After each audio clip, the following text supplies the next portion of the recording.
একজন পাঠা উবার চালক আমাকে বলছেন,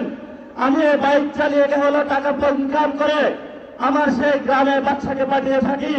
সারাদিন সিরিয়াল ধরে থাকি, যখন পেট্রোল পাম্পের সামনে যাই বলা হয় যে তেল নাই, আবার সন্ধ্যায় সিরিয়াল ধরি, আবার বলে তেল নাই। তাহলে আমি সংসারটা চালাবো কিভাবে? বাংলাদেশের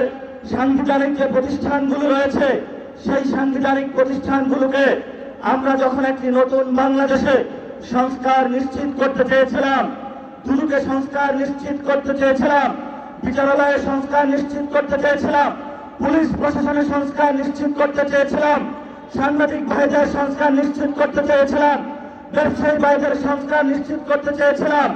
ব্যাংকিং খাতে সংস্কার নিশ্চিত করতে চেয়েছিলাম, সেখানে হলো